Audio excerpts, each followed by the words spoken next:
Su total amorío me dio cuando me vio ebrio, encerrado en sus labios de vidrio, su veneno me escupió y ya no tengo remedio. Su total amorío me dio cuando me vio ebrio, encerrado en sus labios de vidrio, su veneno me escupió y ya no tengo remedio.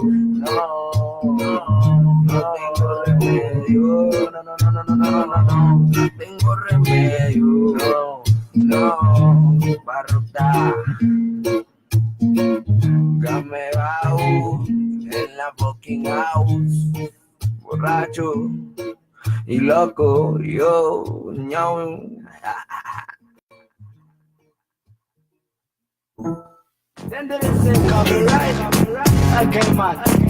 Escúchate en Zona Radio 88.4 FM.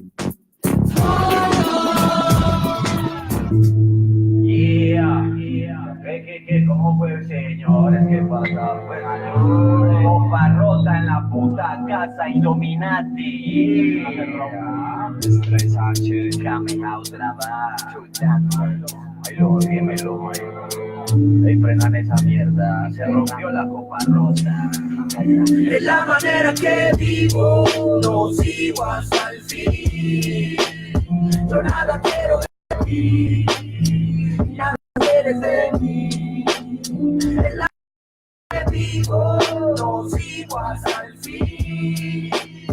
Yo nada quiero de ti, nada esperes de mí. Están escuchando sobre la mesa. Yo las colegas programas de las guerrillas se beben las lágrimas y las flores aquí se cansan. En medio de temblores sigue recta la línea. De vez en cuando paso de una canción.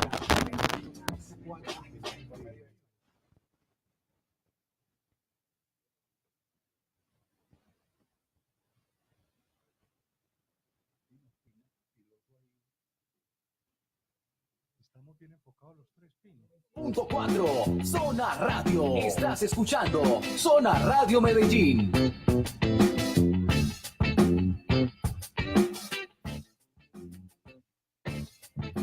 Están escuchando Sobre la Mesa, un programa de la Veeduría del Plan Estratégico de la Comuna 6, construyendo cultura política, con el apoyo de Zona Radio 88.4 de la FM. Muy buenas tardes, saludo especial para los oyentes de los 88.4 de la FM, emisora comunitaria Zona Radio. Estoy sobre la mesa, un programa de la Veeduría Ciudadana del Plan Estratégico de la Comuna 6 que se emite todos los miércoles a partir de las 3 de la tarde. Hoy en Sobre la Mesa vamos a estar hablando sobre en el tema del día sobre la corrupción y política. Estamos cerrando el ciclo de los programas que veníamos haciendo sobre transparencia y riesgo de corrupción en los escenarios de participación ciudadana. Esos escenarios son la Junta Administradora Local, ASO Comunal, el Consejo Comunal de Planeación y las organizaciones sociales y los demás escenarios pues, donde se da la planeación del desarrollo en la Comuna 6, más específicamente en el tema de planeación local y presupuesto participativo. Jorge, buenas tardes. Víctor, muy buenas tardes, compañero, muy buenas tardes. Como siempre, cada 8 días, los días miércoles, aquí acompañándolos a ustedes y dándoles información de interés. Hoy es miércoles 7 de noviembre del 2018, esta es nuestra emisión número 56. Como siempre, un agradecimiento muy especial a las familias, a nuestras familias, que son las que patrocinan este programa, la familia González Gutiérrez, Quintero Rodríguez, Mosquera Valencia, Echavarría Gudelo, Echavarría García. Siempre tengo que pastelear para acordarme porque no me la he podido grabar. Y un agradecimiento muy especial, obviamente, a nuestros dos ayudantes, a Camilo López, que nos ayuda en el control máster, a Elvin Pino, que nos ayuda en la parte técnica, y obviamente a Zona Radio 88.4 de la FM. Que Pino, además de acompañarnos en la parte técnica, también nos acompaña con también píldoras. Se tira sus píldoras periodísticas. Las píldoras periodísticas, ya dando sus primeros pinos en el periodismo. Oscar, buenas tardes. Muy buenas tardes, muchachos. Contento de estar aquí de nuevo. Un saludo muy especial a todos los radioescuchas que mantienen pendientes de este programa y que nos envían sus comentarios muy amables. Muchas gracias. Qué pena, hoy lo saludé muy informalmente. Don Oscar León González Muñoz. Hombre, Hombre, que lo haya saludado sin exagerar. tan informalmente. Sin exagerar. Bueno, el tema del día lo venimos desarrollando. A ver, este ciclo de programa lo venimos desarrollando hace 4 o 5 programas. Debemos recordar que se nos han quedado en alguno de esos temas, como en la JAL, en la subcomunal y en las organizaciones sociales, se nos han quedado algunos asuntos en punta que hoy vamos a tratar de estar mencionándolos por encima. Sabemos que no vamos a poder profundizar porque este es un tema bien profundo, tiene de tanto de largo como de ancho, pero vamos a tratar de estar tocando algunos asuntos que se nos quedaron pendientes en cuando abordamos cada uno de los escenarios. También hoy vamos a hacer un cierre donde queremos mostrar cuál es la raíz de esas amenazas, de esa falta de transparencia y de riesgo de corrupción que se puede dar en esto, porque esto tiene una conexión directa con algo más grande. Esto no sucede simplemente en la Comuna 6, esto no sucede simplemente en los procesos de planeación del desarrollo. Esto es un problema muy grande que tiene que ver con el clientelismo y con una serie de formas de corrupción que han venido afectando la política colombiana, el manejo de lo público en Colombia, y a veces hasta, digamos que aborda también el mundo entero en los países donde se presenta la corrupción en grandes volúmenes, como es por ejemplo Sudamérica, que es un continente que está muy marcado también por la corrupción. Y parte de Centroamérica. Entonces, de hecho, hoy tenemos un texto muy importante de un médico hondureño, llamado Gaspar Vallecillo Molina, que hace referencia a la corruptocracia. Y nos va a colaborar don Oscar. Nos va a colaborar con la lectura del texto. Y ahí hay uno de los elementos muy importantes que queremos ir desarrollando a la vez que vamos mirando cómo se da eso también en lo local, en lo más local que es la comuna. Sí, y es precisamente la lectura del texto, es como para ir como cerrando esos ciclos, porque la idea es mirar y llegar al fondo, porque todos estos ciclos los cogimos tanto de la JAL, la Socomunal, CCP y la SORSO, es porque todos tienen un denominador común, y esto es como para ir contextualizando a qué denominador común vamos llegando. Bien puedan, Oscar, los micrófonos son suyos. Muy bien, hombre. Se trata de un artículo de opinión escrito por el doctor Gaspar Vallecillo Molina. Es un médico miembro de la Sociedad Ginecológica de Honduras, precisamente en el periódico El Heraldo de Honduras. Dice así, el título llama La corruptocracia. Dice Gaspar, el título me lo sugirió un primo indignado por la corrupción que soportamos. Leí su significado y otras derivaciones de situaciones dadas cuando la democracia se violenta. Nuestra política está deformada por los ignorantes, incapaces y corruptos que la usufructúan. La democracia es el menos malo de los sistemas políticos. Aún así, tiene el riesgo de terminar en la demagogia, donde los sentimientos del pueblo son adulados por los inescrupulosos, aprovechando los sectores sociales más amplios, emotivos e iletrados. Los que ya solo pueden vivir de la política se convierten en élites oligárquicas que se apropian del Estado, los medios de comunicación, las universidades, etc., e intentan colonizar a toda la sociedad para su provecho. Regionalmente se manifiestan en forma de caciquismo. La democracia se deviene entonces en la abusocracia cuando abusan de su poder político y económico, con dinero mal habido y peor invertido contra la mayoría silenciada y dominada. Cuando la democracia es asaltada por los menos, se impone la caquistocracia, el gobierno de los peores, donde la capacidad y competencia no es tomada en cuenta para desempeñarse en cargos gubernamentales, que son ocupados por incondicionales incompetentes. La cleptocracia, del griego klepto, quitar, y gracia, fuerza, dominio de ladrones, no es el establecimiento y desarrollo del poder basado en el robo de capital, institucionalizando la corrupción y sus derivados como el nepotismo de todos en todo, el clientelismo político, el peculado, de forma que estas acciones delictivas quedan impunes debido a que todos los sectores del poder están corrompidos, desde la justicia, funcionarios y la totalidad del sistema político y económico. Son signos y síntomas típicos de la democracia trastocada en beneficio de los corruptos que la controlan. Los partidos políticos son ocupados por mediocres que actúan según sus intereses de promociones socialmente y medrar, fomentando la cupulocracia, que es la dictadura de las cúpulas partidistas. Los honestos y capaces no tienen cabida para participar y menos son tomados en cuenta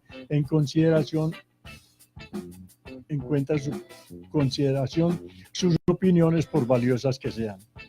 Una ilustrativa del compendio de todos estos males apuntados pueden encontrarse en las definiciones siguientes: demagogia, gobierno de los demagogos populistas; corruptocracia, gobierno de los corruptos desde el menos al más; cupulocracia, gobierno de las cúpulas de los partidos políticos, sin importar que sean dos o más los grupos partidarios, todos pretenden el poder para practicar la corruptocracia que garantice su paso a la historia gris de los países que caen en esta desgracia politiquera; abusocracia, gobierno de los abusadores que ejercen para beneficio propio y para repartir peculados, sintiéndose protegidos por los jefes que así obtienen capitales inimaginables; caquistocracia, gobierno de los peores.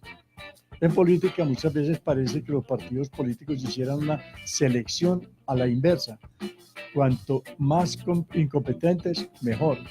La gente calificada y bien intencionada no pueden hacer carrera dentro de un partido que está tomado por lo peor de los peores. Muchos olvidan que los votos dan poder, pero no sabiduría. La silla presidencial ministerial o de menos rango no provee neuronas. El poder es transitorio, la inteligencia no. Ese es un artículo pues muy concluyente, que resume muy bien lo que está pasando en los gobiernos que están cooptados por la corrupción, y es que se ven una serie de elementos, aquí se definen con conceptos muy claros, aquí se determinan con unos conceptos muy claros como son la elitocracia, la élite una élite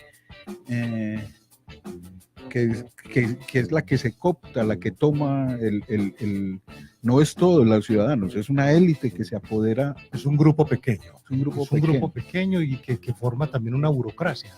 Una oligarquía dentro de los territorios. Exacto, una élite de oligarcas que se toman el poder. Y que se toman lo público, ese es el asunto. El asunto más complejo es que se toman lo público. Y que va acompañado, en este artículo se baja a lo que pasa en nuestras comunidades, en nuestras comunas, es el caciquismo. El caciquismo, que es esa persona, y esto lo habla mucho el doctor, que lo vamos a escuchar ahora, Tobón, Gilberto Tobón Sanín, habla de cómo en las comunas también hay esas élites aquí se identifican como caciques, nosotros los hemos identificado como patrones, jefes, sí, así, inclusive la gente los llama así, jefe.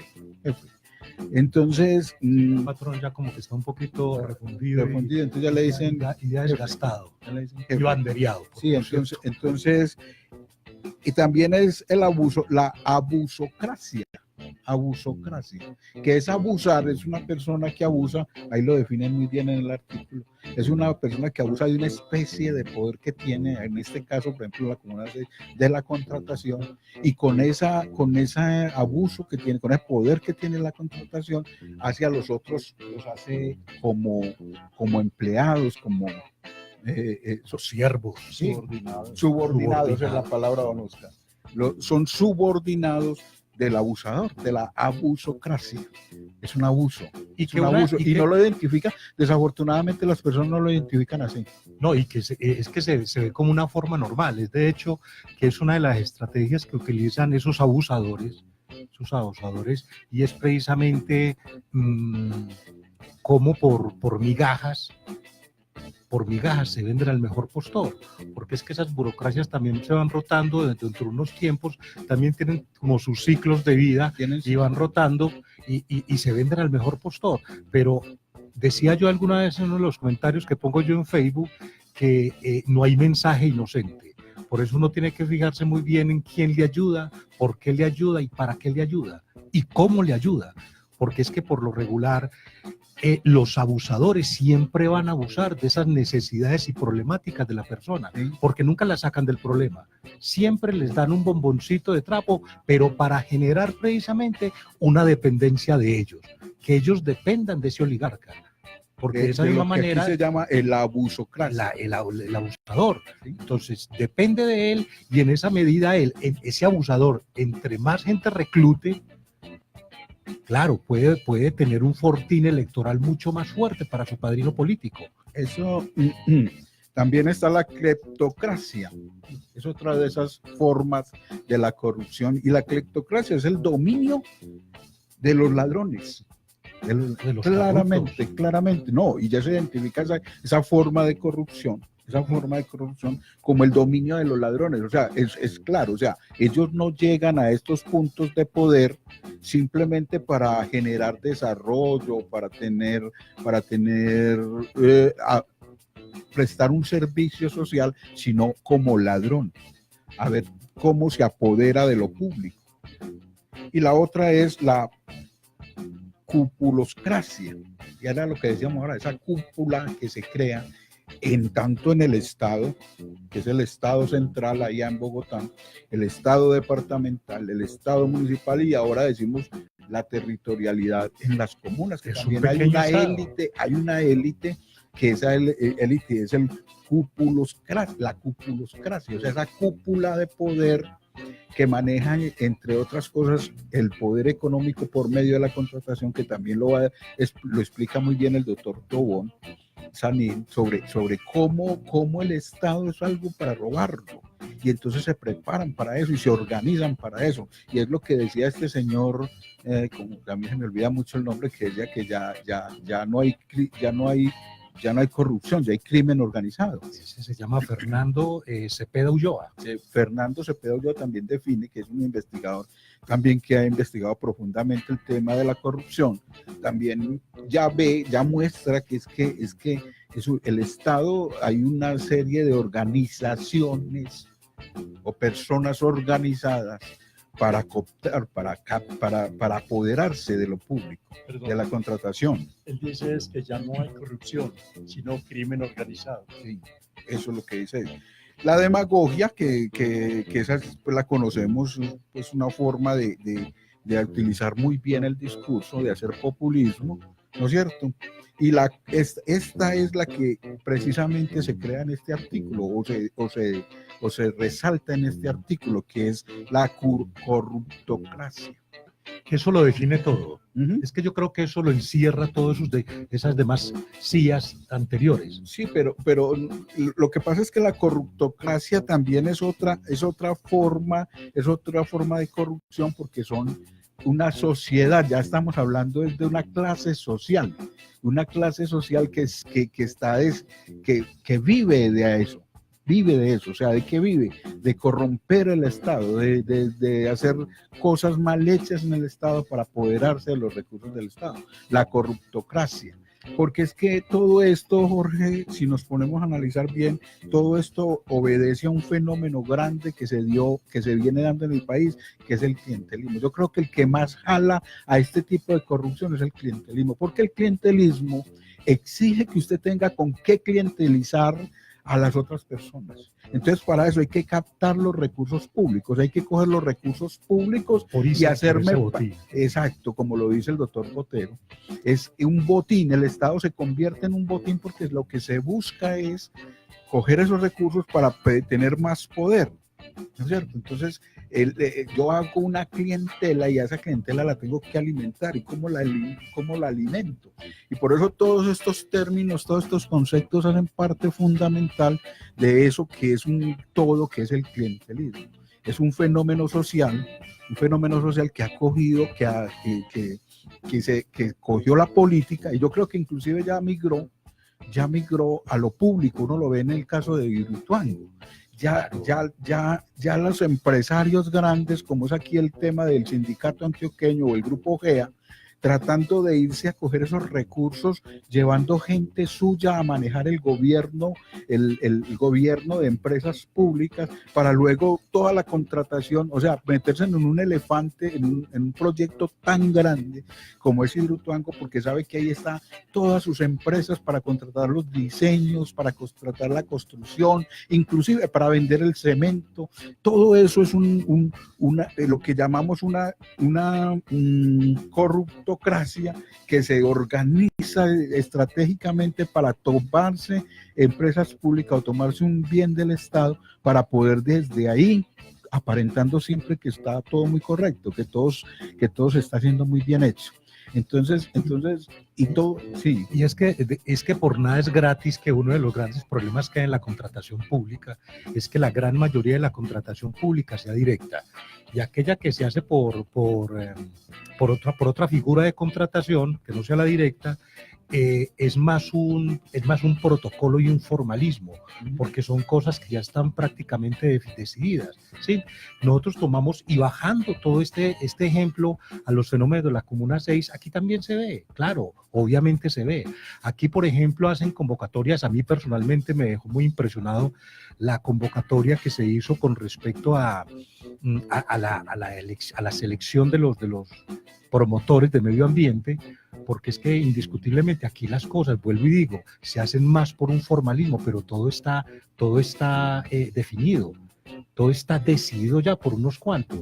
Aquí llaman a un grupo de personas para pasar un proceso de selección, y oh sorpresa, que por ejemplo en este proceso de selección, ninguno de los que tienen la experiencia, que tienen el recorrido, el bagaje, el medio ambiente quedaron. Entonces ahí me decía un líder por ahí que es hora de hacerle un cambio generacional del liderazgo. Hombre, yo digo que eso no es del liderazgo, eso es un cambio generacional de contratistas. Mire, Jorge, el liderazgo no, nunca. Mire, Jorge, es muy difícil lo que usted está diciendo, el cambio de liderazgo. Vamos a retomar una cosa que nos quedó pendiente en la Junta Administradora Local, y el siguiente.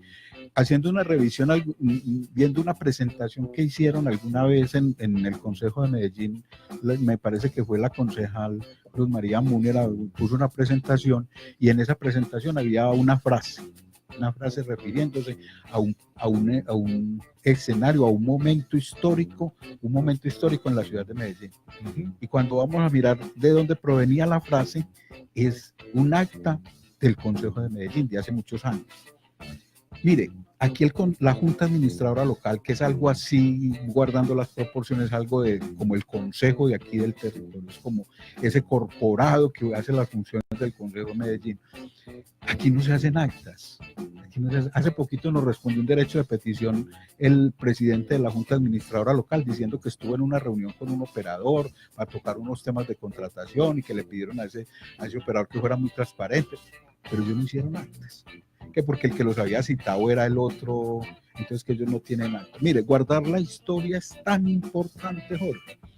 Y cuando nosotros hicimos un derecho de petición a la Junta Administradora Local, y la Junta Administradora Local no nos la respondió, y eso le dio una sanción al presidente de la Junta Administradora Local, una sanción de un juez por no respondernos a nosotros un derecho de petición.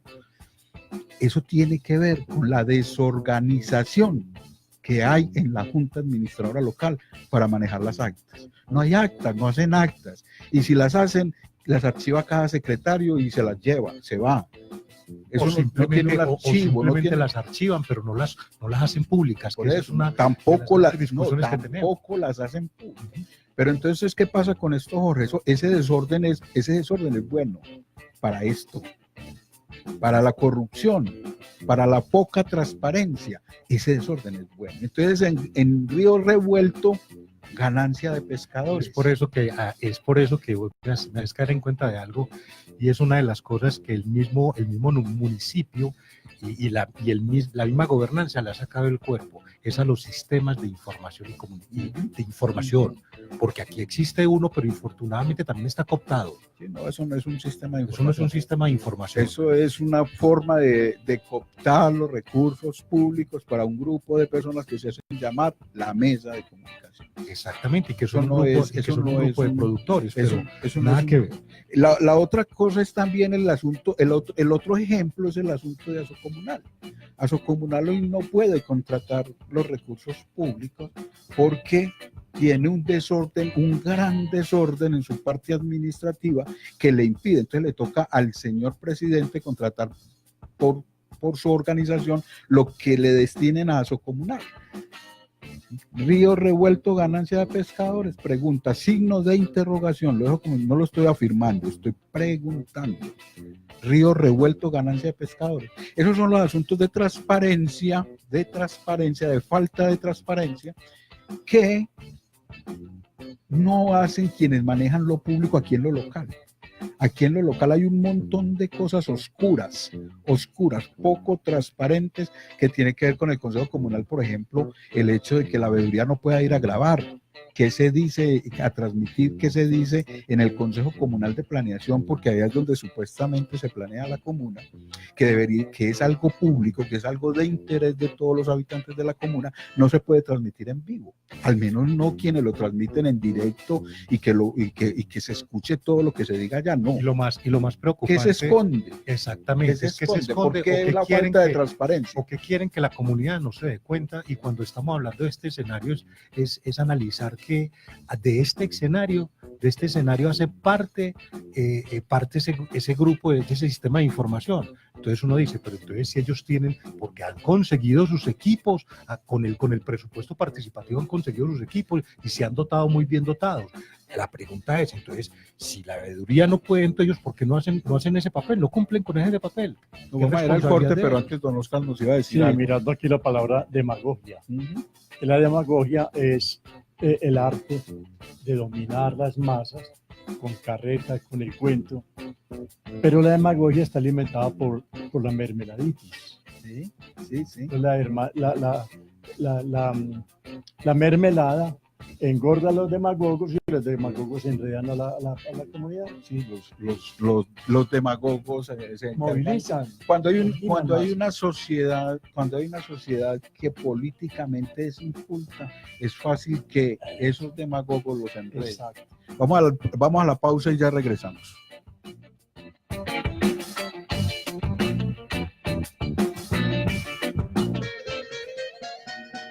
A mí me gustan las cosas claras y el chocolate espeso. Por eso escucho Sobre la Mesa, un programa de la veeduría al Plan Estratégico de la Comuna 6 y con el apoyo de Zona Radio 88.4 de la FM. Nos emocionábamos Porque con una un píldora gol. también es muy Saltábamos, fácil, es gritábamos. más fácil Un gol en cogerla Marques, de la los internet. niños se Pero reconciliaban y las familias celebraban. Pero hoy en Colombia hacer un golazo es robarle al Estado y por consiguiente robarnos a nosotros los colombianos. Volvamos a celebrar los goles de nuestros jugadores de fútbol, no los de los delincuentes. Movámonos, logremos un país sin corrupción. Entra a transparenciacolombia.org.co y únete contra la Graciano, corrupción. me parece. Están escuchando Sobre la Mesa, un programa de la veeduría al Plan Estratégico de la Comuna 6, construyendo cultura política, con el apoyo de Zona Radio 88.4 de la FM. La campaña política tiene su parte, por decir, sucia. ¿Cuál es la parte sucia? El gobierno te asigna unos dineros los cuales están legalizados, pero la campaña política por debajo te entrega otros dineros. ¿Para qué? Para el manejo interno que ellos quieren hacer. Manejo interno, luego donaciones extras, por no decir compra de votos, que realmente no se va a comprar votos, o negociación por votos, o por ganancia política para ambos lados, sea para contratos, o sea para beneficios mutuos de cada persona. Yo manejé una campaña política en la cual te podría decir que el 20% del dinero que yo manejaba era por encima y el 80% era por debajo. Y tuve conocimiento de esa misma campaña, donde habían varios tesoreros y varias personas que repartíamos el dinero, que yo era el que tenía la provisión más pequeña de toda esa plata. O sea, lo que a mí me daban era, por decir así, la menuda. Por ejemplo, llegamos a ciertas zonas donde los líderes de la zona, porque los líderes los tomo como los caciques políticos, los directores de las acciones comunales, las personas que manejan como el cuento político y por sí también muchas veces los que manejan los presupuestos participativos, ellos decían, ¿cuánto hay para mí y cuánto hay para el evento? Entonces, me preguntaba, ¿cuánto hay para mí? Sí. ¿usted cuánto me da por esos votos? Yo le garantizo tanta cantidad de votos. Entonces la gente dirá, ¿cómo voy a hacer yo para saber que una mesa vota o no vota? Ellos tienen el control de las mesas y saben quién vota y quién no vota por ellos, y quién cumple y quién no cumple. Bueno, tenemos más desde esta entrevista que hicimos con el excelente de una campaña política, la vamos a ir. Déjame que ya apenas está. El Estado colombiano no es un Estado moderno, ni es un Estado constitucional, ni es toda esa basura que enseñamos los profesores en las facultades de Derecho. Eso no es cierto. El Estado colombiano es un Estado premoderno y patrimonial. Patrimonial. O sea, el Estado es un patrimonio, un botín, que hay que capturarlo. ¿Y cómo se captura? Saquearlo. Y claro, a saquearlo. Entonces, la política colombiana está basada en el clientelismo, o sea, en los favores. El político hace favores y con eso crea una cauda, ¿no es cierto? Pero en los últimos años ha habido una variante todavía más dañina y más dramática. Ya no es el favorcito que te hace el político, el diputado, el concejal, el representante de la Cámara, no, ya es los contratistas del Estado que te entregan millonadas a cambio de que tú le vas a entregar los contratos, y los dineros ilegales del gasterismo organizado, articulado a los partidos políticos, articulado, que te entregan tulas gigantescas llenas de dólares. ¿Quiere un ejemplo? El profesor Chomil, pues para que la gente lo vio todo. Y eso se sigue haciendo, eso no se ha acabado. Sigue habiendo profesor 8.000, lo que pasa es que no se hacen públicos. Todo se reduce finalmente a la coartada de Samper, que es la coartada del cantinero. Cuando yo fui juez hace 40 y punta de años, mataron a una persona en el bar del pueblo. Entonces uno iba a hacer reconstrucción, en la época había reconstrucción. Hombre, cantinero, al tipo lo mataron aquí en la barra. Sí, doctor, aquí en la barra. Y vos viste, doctor, yo no vi, yo me volteé en ese momento a servir un aguardiente y fue a mis espaldas, Entonces, Samper fue a mis espaldas, el alcalde, se le llevaban el secretario, no me di cuenta, si hizo cualquier cosa le hizo a mis espaldas. Entonces uno dice, hombre, es decir, el país somos todos idiotas, muy idiotas, no me dio cuenta. Yo escribí un texto hace muchos años que se llama Estado, Política y Economía en Colombia, hace exactamente 16 y 18 años, y yo sostengo esta tesis. El régimen político de acumulación en Colombia, económico y político, es el capitalismo burocrático. Paso a definírselo, ya lo he dicho varias veces aquí. Es la acumulación de enormes masas de capital dinero a través de las palancas del Estado, desde el inspector de policía hasta el ministro, el presidente de la República, en montos diferentes, obviamente. ¿Cierto? Si no, todos seríamos ricos. Sí, es eso. Ese es el sistema de acumulación. Y esa burguesía se llama burguesía burocrática y gasteril. ¿Por qué gasteril? Porque vive de los ilegalismos, porque está aliado con fuerzas criminales, están aliados con ellos y los protegen. Usted se acaba de ganar. Esa es la realidad. Le voy a decir. El país está diseñado para robar. ¿Por quiénes? Por los legisladores y el presidente de la República.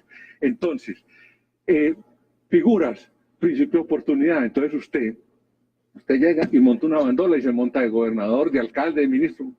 Listo, vamos a robarnos el presupuesto. Se lo roba. Robe bastante para que tenga suficiente dinero para pagar fiscales y jueces, para que lo manden para la casa. Eso hay que pagarlo y de contado Nacho. Pagar buenos abogados influyentes que lo lleven allá, ¿cierto? Y finalmente, la bandola sale para la casa, sale billonaria. ¿Qué le pasó a los nules? No están en la casa, pues. ¿Dónde están los billones? ¿Dónde, Nacho? Él es el doctor Gilberto Tobón Sanín, que se volvió famoso por la forma cruda como muestra la realidad de lo público, el manejo de lo público en nuestro país. Ustedes lo pueden encontrar en diferentes versiones, en muchas versiones en YouTube, en Facebook, y la mayoría de ellas fueron realizadas en Nos Cogió la Noche, un programa de Cosmovisión, pero también hay en otros escenarios donde han invitado al doctor Tobón a hablar sobre este tema, porque además pues en la forma en que lo dice es muy difícil contravertirlo, es muy difícil decir que eso no pasa en este país. Es la triste realidad que como lo dice él, lo público se volvió un botín, y a ese botín ya hay una serie de organizaciones o personas que se organizan de diferentes maneras para apropiarse de eso público. Están los contratistas. Los contratistas, ya hay un cuerpo que inclusive en Bogotá fue con los NULE, fue destapado esa organización de contratistas que se dedicaban a ir de contrato en contrato, tanto a nivel departamental allá en Bogotá, en Cundinamarca, como en el país, o sea, con proyectos muy grandes, de muy buenos recursos. Por eso el doctor Tobón dice, robe mucho, para que tenga con qué pagar jueces, fiscales y todo lo que tiene que pagar y quedarse con un buen porcentaje. O sea, eso es una estrategia. Ir a la cárcel ya no preocupa, ya no asusta. No, porque es que les queda todo el capital ahí y no se los quitan. Oscar, dale. Sí, que recordando que don Jorge Tobón tenía un programa de radio que llamaba Gilberto. La Peluquería, Gilberto. Que la peluquería. No, ese era otro Oscar. Sí, ese era otro. Este es un politólogo. Ya, pero habla muy parecido. Sí, no. Pero sí yo lo confundí porque habla igualito a este señor. Este es un politólogo y yo creo que hasta abogado, creo que estudió derecho también. Entonces, miren, muchachos, vean, lo que decía el profesor Gilberto es una realidad que se vive en el Estado y en el gobierno nacional. Y eso se ve en el gobierno nacional, y esa misma figura va bajando a los departamentos. Es exactamente lo mismo. A los Hoy municipios. acuérdese, Jorge, que el contralor de Antioquia está separado de su cargo precisamente por un acto de corrupción. Exactamente, y tenemos gobernadores, tenemos contralores, tenemos personeros, tenemos alcaldes encarcelados por corruptos, y es porque se viene toda esa figura va bajando y llega a la gobernanza. El profesor Gilberto dice que el Estado se hizo para robar. Ya llegando a lo local, es que la gobernanza se adaptó para robar también. Sí. Infortunadamente tenemos que decirlo, y es así. Porque... Lo que pasa es que es toda una estructura, Jorge. O sea, si vos querés estar en ese ejercicio que se llama hoy aquí la participación ciudadana, o que entiende la administración como la participación ciudadana, que es un grupo de líderes, no es la sociedad, no es la Comuna 6, son un grupo de líderes. Esos líderes quieren hacer desarrollo en sus comunidades, y yo entiendo la base social, yo la entiendo como una base que quiere hacer desarrollo. En presidente de Junta de Acción Comunal, toda la Junta Directiva de la Junta de Acción Comunal, inclusive algunas organizaciones, inclusive algunos líderes independientes quieren hacer trabajo. Pero cuando se encuentran que necesitan recursos para hacer eso, se encuentran con que hay una élite que es la que maneja la contratación. Y esa élite los empieza a clientelizar. Y esa clientelización se mueve en dos formas. Una forma es la clientelización aquí para manejar el desarrollo de la comuna, entre comillas, desarrollo. Y otra para cuando llegan las elecciones de las diferentes escenarios de elección, como son o cargos de elección popular, como son el alcalde, los concejales, los diputados. Ahí hay otra, a esa misma base social. Yo inclusive me atrevo a decir esto, Jorge, son explotados por esas élites. Total. Porque es que la plata no se la dan al señor que mueve los 10 o los 15 boticos, allá le darán 50, 100, 200 mil pesitos. Es el cacique el que se queda con la plata. Usted lo escuchaba ahí en la entrevista que le hacían a una persona que lo dijo, se oía la voz distorsionada porque no quería que lo reconocieran. Fue un gerente de una campaña y él decía: yo compro a los presidentes. Él decía ahí directores de juntas de acción, pero en realidad son presidentes. Yo le doy la plata a los presidentes. Yo creo que ni a los presidentes les llega. Yo creo que inclusive hay una élite más grande que es la que aquí en lo nivel comunal, todos lo sabemos, son los que reciben la platica de los candidatos y les ponen los bucecitos, les dan los refrigerios y le dan alguna platica al que mueve los 15 Yo tengo una teoría, Víctor y muchachos. Sí. Yo tengo una teoría que es que indiscutiblemente, para mi concepto, el 5% de presupuesto participativo es la mermelada, o sea, esa parte del pastel que le dan al liderazgo social. Sí, sí. Es esa parte Sí. del Los pastel, concejales dicen porque que no, eso los ha concejales llegado- dicen que no. ¿Qué lo van a decir? Que ellos no mueven Si con que ellos eso- no se mueven con Claro, PP, pero claro. los líderes sí. Pero es una parte del pastel, porque es que hay también varios escalafones. Sí. Están los que comen con ese 5%, los que hacen contratación local. Y hay otros líderes que los contratan, hacen parte de la burocracia en la administración municipal o departamental. Eso es otra forma de clientelizarlos también.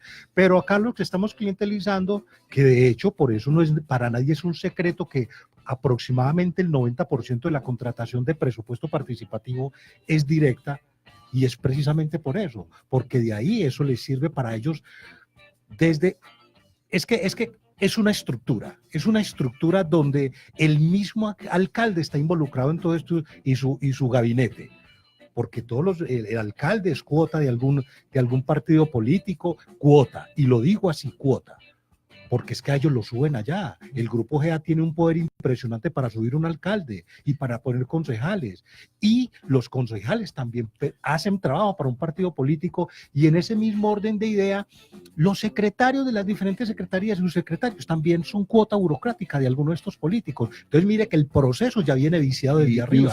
Y usted encuentra una cosa, Jorge, que demuestra mucho lo que vos estás diciendo aquí en lo local. Mire, aquí está repartida la torta está repartida, entonces ve, medio ambiente es de este.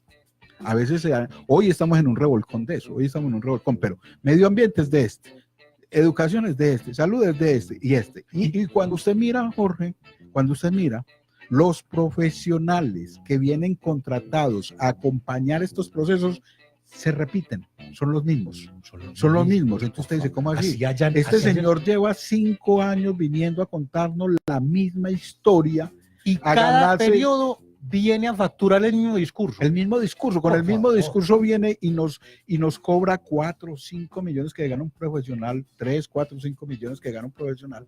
Viene aquí al territorio, entonces uno termina por preguntarse de quién será cuota política este señor que cae siempre al mismo contrato. Entonces, siempre está en el territorio hablando de lo mismo. Esto tiene que ser apoyado por alguien. Esto no es que el señor sea tan bueno. bueno. ¿Que lo ponen ahí en ese puesto o qué es lo que pasa? Bueno, eso es una seña clara de que aquí también esa élite que se mueve allá, aquí también hay una élite. ¿Ibas a decir algo? Sí, no, lo que pasa es que viéndolo y como aterrizando más a lo local, es ese conjunto de dinámicas que manejan, y por eso es que todos estos oligarcas, esa oligarquía local y sus súbditos, sí, están en todo y tienen cooptado todos los espacios, están en la Socomunal, están en las juntas, en la Junta Administradora Local, están en el CCP, hasta tienen organizaciones sociales. Y cuando yo digo, y me planto en que ese 5% fue un bombón de trapo que le cedieron a la comunidad como cuota, como parte del pastel, es que fijémonos en el actuar de las acciones de las organizaciones sociales, el antes y el después del 2004. Totalmente, ¿cuántas organizaciones sociales surgieron a partir del 2004? A mí personalmente, siendo socio de la Junta de Acción Comunal de Kennedy, se me arrimó 3 personas a ofrecerme que conformáramos una organización social para contratar, porque iban a subir un concejal. Entonces, que el concejal les iba a direccionar contratos, y así se manejan así. Eso pulula en la dinámica social. Una gran mayoría de organizaciones sociales se conformaron fue para contratar. Y las que venían haciendo trabajo social, infortunadamente se dejaron cooptar y entraron en esa dinámica de ponerse a contratar. Y estoy hablando de organizaciones antiquísimas en la localidad y acá y en la ciudad de Medellín. Y eso tiene un resultado muy preocupante, Jorge. Todo ese clientelismo, todo eso se recoge en algo que es el clientelismo, un fenómeno muy grave, porque todo ese clientelismo que se identifica en sus diferentes formas y niveles, con estas palabras que hemos estado hablando acá, termina en una cosa muy grave, que es la caquistocracia. La caquistocracia, que es el gobierno de los peores. Pero ahí que no ese llegan- caquis viene de caca. No, es Caciquismo. no, caquistocracia. Y tiene que ver, y tiene que ver, y es muy grave, es muy preocupante, porque al gobierno, debido a los recursos que se ganan, a la forma como pueden vivir los servidores públicos, que lleguen los peores no es lo mejor. Por eso se quería conformar la carrera administrativa, por eso se quería crear una carrera administrativa. De hecho, se creó, pero que no funciona mucho porque el clientelismo no lo permite. Entonces, eso lo que se buscaba era que llegaran los mejores al gobierno. Los mejores profesionales, porque el gobierno paga muy bien. En el gobierno un profesional no se gana, o sea, una persona en lo privado, en muchas pocas empresas puede ganar lo que se gana en el Estado, en el gobierno. Entonces, ahí deberían llegar los mejores profesionales. Es más, los alcaldes deberían de tener los mejores asesores, los mejores, los más conocedores, pero no es así. Con un agravante más, Jorge, y es que este tipo de gobierno clientelar está sumando a las universidades a este círculo vicioso tan peligroso que hoy encontramos, que la Universidad de Antioquia hace informes. Las universidades separaron un espaciecito como de las universidades para prestar servicios, porque hoy necesitan entrarle recursos.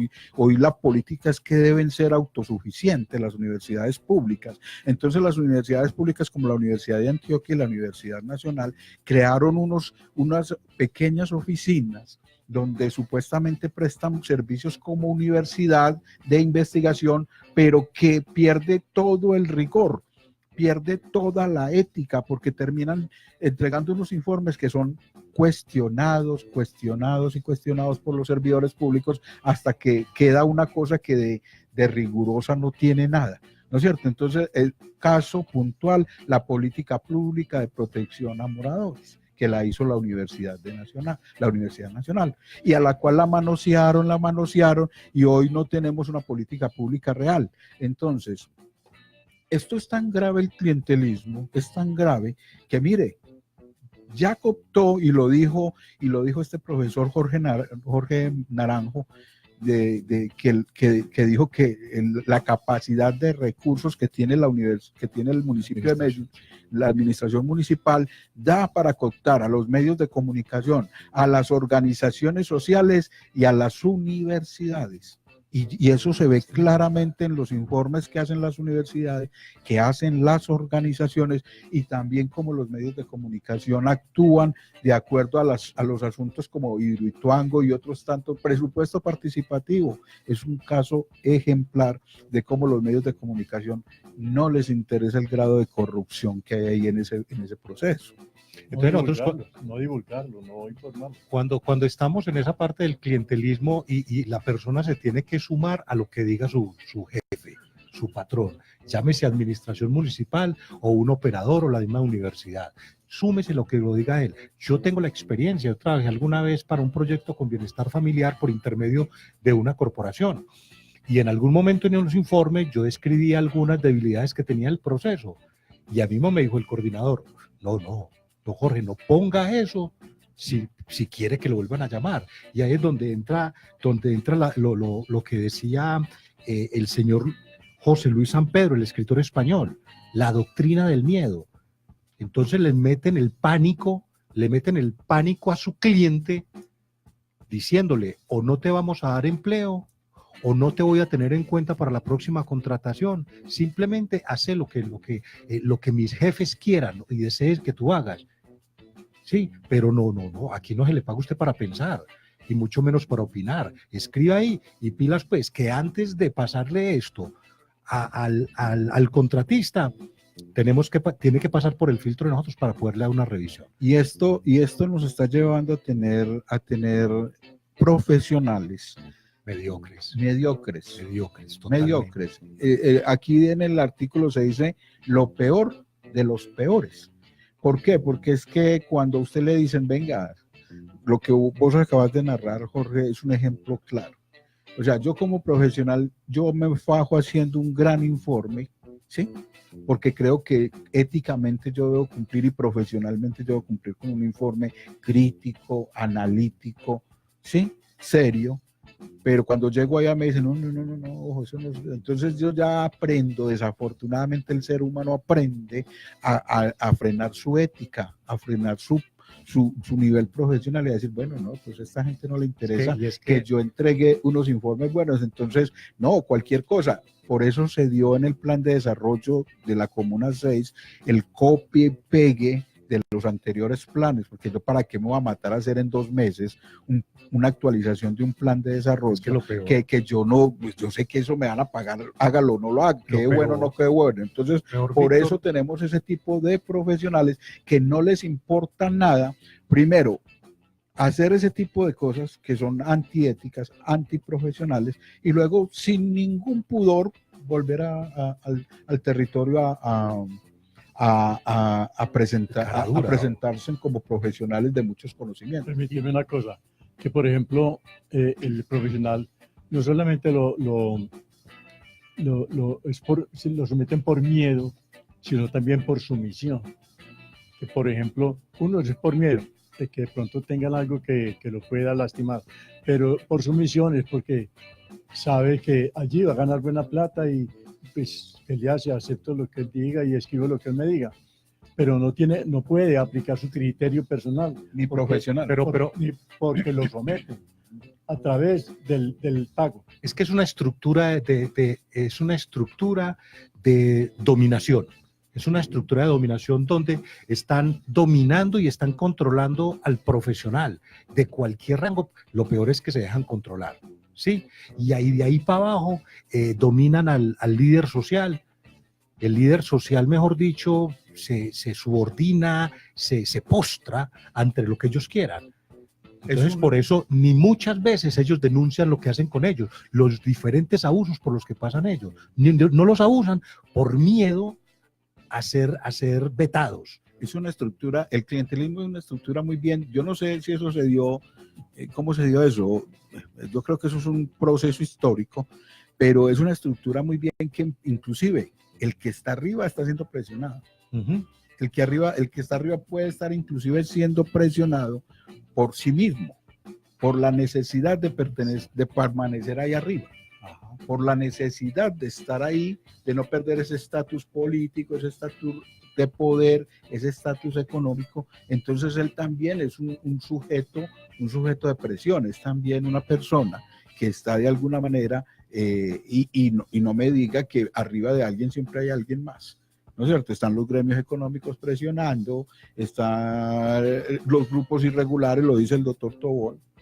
O sea, ahí con el presidente, ¿cómo es que se llama? Samper se demostró claramente que en la política también entran los dineros ilegales, ¿no es cierto? Y hay muchos que no conocemos, hay muchas cosas que no conocemos. Lo cierto del caso es que este es un sistema que mantiene, recurriendo al ejemplo de la matriz, mantiene a toda esa estructura superviviendo, porque no es viviendo. Yo vivo cuando vivo tranquilamente, relajadamente, feliz. La felicidad es la esencia del ser humano. Y todas esas presiones a mí no me generan felicidad. Por eso hay tantas angustias en muchas personas. Porque tienen que levantarse al otro día a hacer cosas que no quieren hacer. Hay muchos que no quieren ser corruptos, pero su ritmo de vida, lo que está metido les obliga a que todos los días tienen que supervivir. Y es la sobrevivencia. Por ahí viene también, aquí tiene relación con este tema, es la teoría de la dependencia. Y es mirar cómo hago yo para que esa persona dependa de mí y yo tenerla postrada constantemente. Entonces, porque es que al sistema tampoco le interesa que salgan de pobres, que salgan de la miseria. Claro.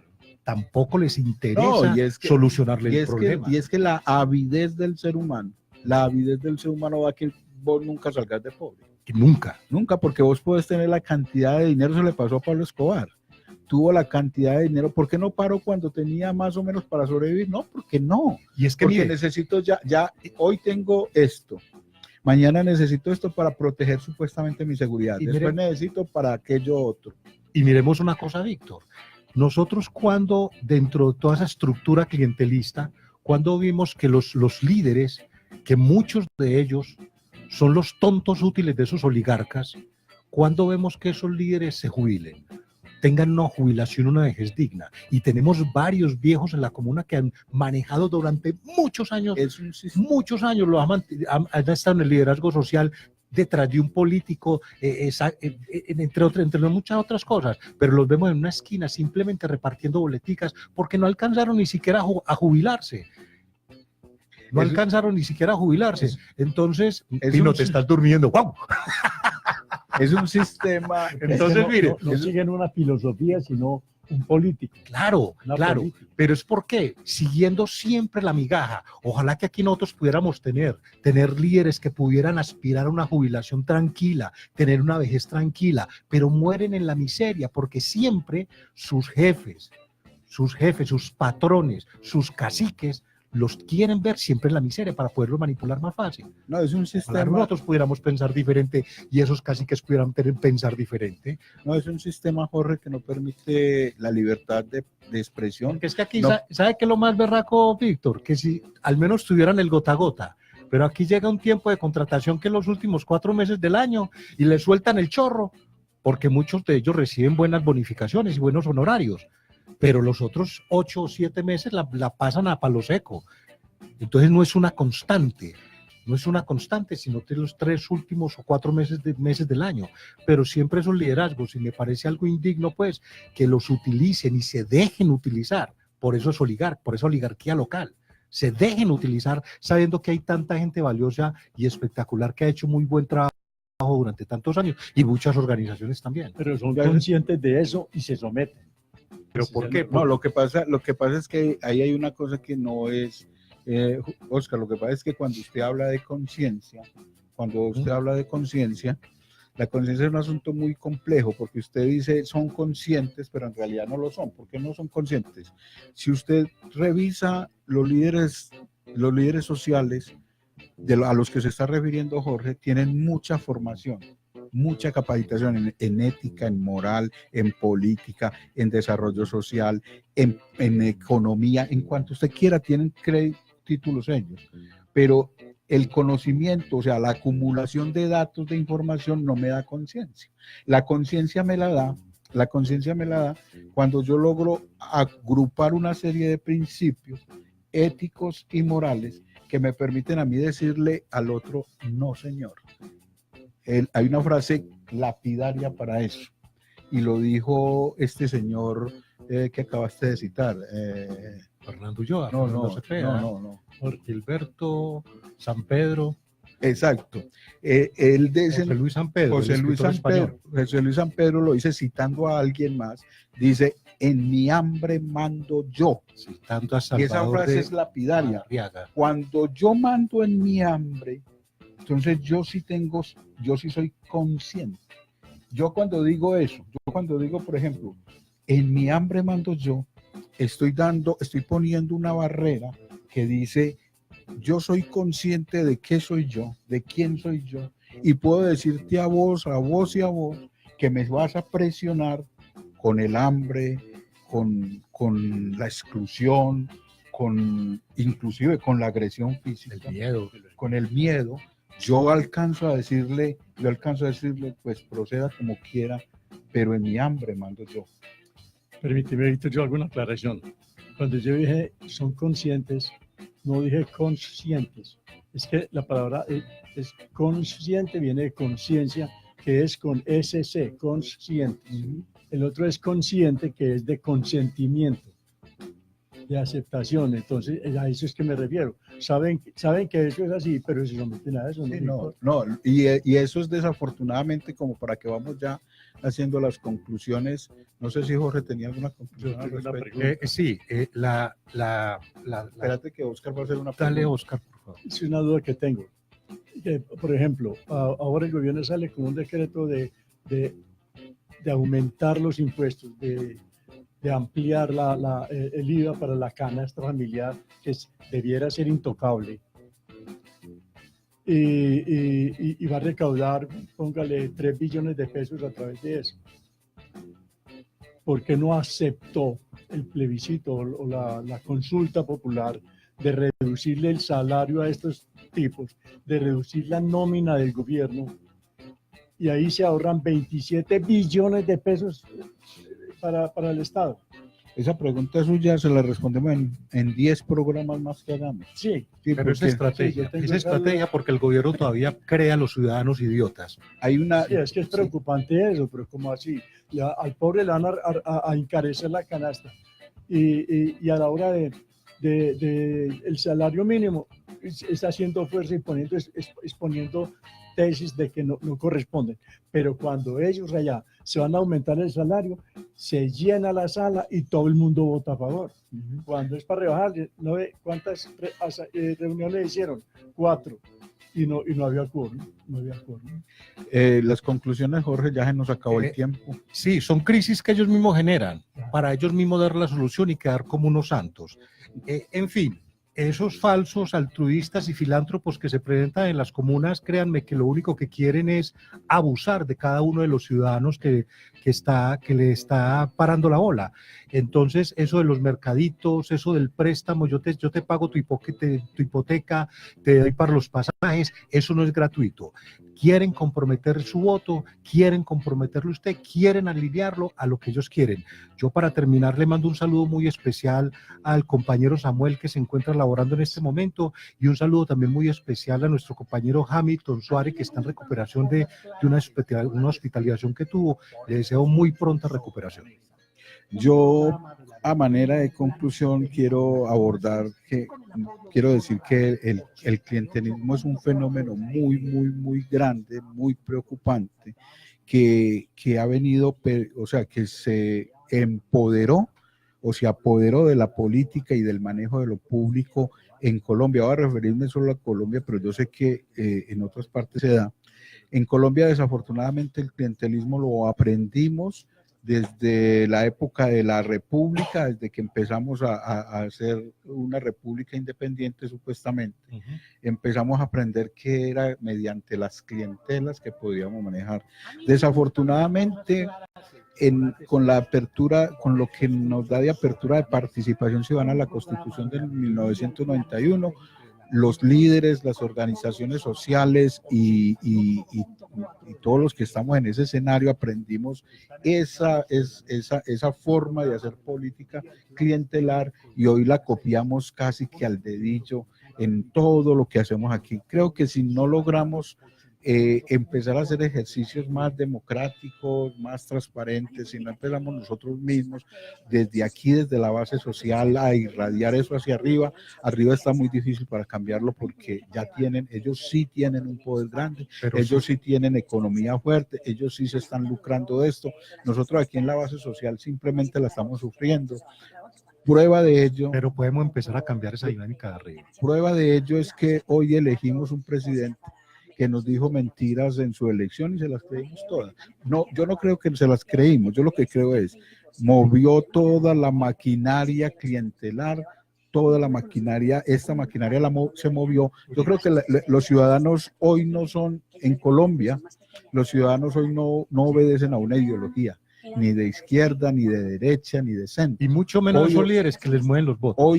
Por eso, hoy lo que se mueve es una estructura clientelar que tiene cooptado todo lo público, todo. La elección, ahí lo decía el doctor Botero, cómo se hacen las elecciones, cómo desde la misma registraduría se coopta, desde la misma registraduría se compra las curules, los puestos, los cargos se compran. Y es que es tanto así, Víctor y compañeros, que uno aquí, por ejemplo, ellos arriba, desde la presidencia, desde el Congreso, desde las mismas cámaras de representantes, están tomando las decisiones. De esos líderes y organizaciones que movieron una cantidad de votos desde acá en las localidades, ¿cuál de ellos ha venido a socializar o a decir algo de las malas decisiones que tomaron sus caciques, jefes o patrones políticos? Sí, ninguno de ellos, porque el ciudadano no les importa únicamente por el voto. Entonces, como para concluir, es un fenómeno muy fuerte al que nos enfrentamos, que es el clientelismo, y eso nos está dando como resultado que quienes nos gobiernan son los peor de los peores, éticamente, moralmente y en cuanto a las determinaciones que toman política y económicamente. Entonces, es una explicación que yo tengo al gran cuestionamiento que yo tengo, que por qué si semestralmente hay tanto profesional social egresado, ¿por qué estamos como en una lógica inversa? Porque claro, es que también los profesionales están cooptados, también los están metiendo. Es un fenómeno que permeó gran parte de la sociedad, inclusive en lo privado se ve. Hoy vemos cómo los privados están tratando también de apoderarse del Estado.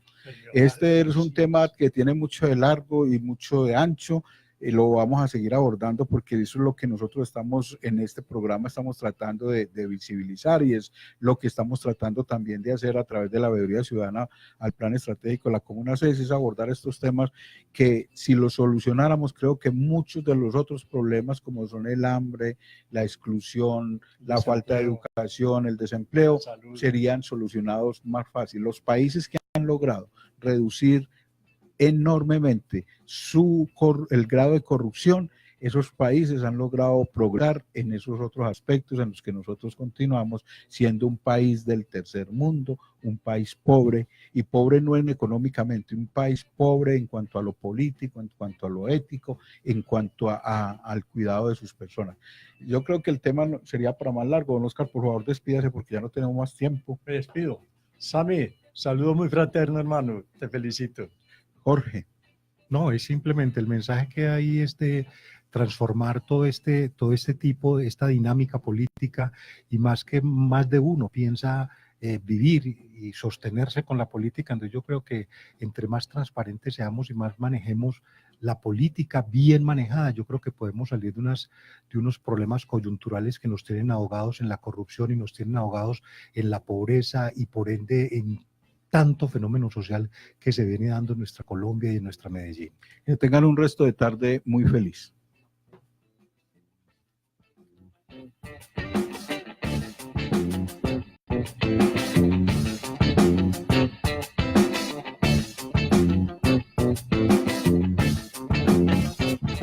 Están escuchando Sobre la Mesa, un programa de la Veeduría al Plan Estratégico de la Comuna 6, construyendo cultura política, con el apoyo de Zona Radio 88.4 de la FM.